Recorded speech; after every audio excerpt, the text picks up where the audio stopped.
ಹಾಗಲಕಾಯಿ sugar ಲೆವೆಲ್ನ control ಮಾಡುತ್ತೆ ಅಂತ ಎಲ್ರಿಗೂ ಗೊತ್ತೇ ಇದೆ. ಶುಗರ್ ಲೆವೆಲ್ನ ಕಂಟ್ರೋಲ್ ಮಾಡೋದಷ್ಟೇ ಅಲ್ಲ, ಕ್ಯಾನ್ಸರ್ನ ಕೂಡ ಬರ್ದೇ ಇರೋ ಥರ ತಡೆಯುತ್ತೆ.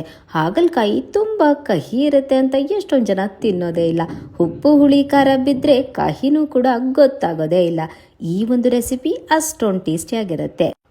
ಹಾಗಲಕಾಯಿನ ಸ್ವಲ್ಪ ಬೆಚ್ಚಗಿರುವ ನೀರಲ್ಲಿ ಉಪ್ಪು ಹಾಕಿ ಸ್ವಲ್ಪ ಹೊತ್ತು ಬಿಡಬೇಕು. ಹುರಿದಿರುವಂತಹ ಕಡಲೆಕಾಯಿ ಬೀಜನ ಪೌಡರ್ ಮಾಡೋದು, ಚಿಲ್ಲಿ ಪೌಡರ್, ಸಾಲ್ಟ್ ಮತ್ತು ತುರ್ತಿರುವಂತಹ ತೆಂಗಿನಕಾಯಿ ಸ್ವಲ್ಪ ಹುಳಿ ಹಾಕಿ ಮಧ್ಯ ಸ್ಟಫ್ ಮಾಡಿದ್ರೆ ಚೆನ್ನಾಗಿ ರೋಸ್ಟ್ ಮಾಡೋದು ಅಷ್ಟೇ.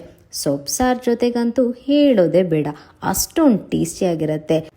ಕೆಲವರು ತರಕಾರಿನಂತೂ ಮುಟ್ಟೋದೇ ಇಲ್ಲ. ಶುಗರ್ ಲೆವೆಲ್ ಕಡಿಮೆ ಆಗೋದು ಹೇಗೆ ಅಲ್ವಾ? ಇಷ್ಟೊಂದು ಟೇಸ್ಟಿಯಾದ ರುಚಿಯಾದ ಅಡುಗೆ ಮಾಡ್ಕೊಂಡು ತಿನ್ನೋದ್ರ ಬದಲು ಶುಗರ್ನ ಯಾಕೆ ಬರ್ಸ್ಕೋಬೇಕು ಅಲ್ವಾ? ಏನಂತೀರಾ?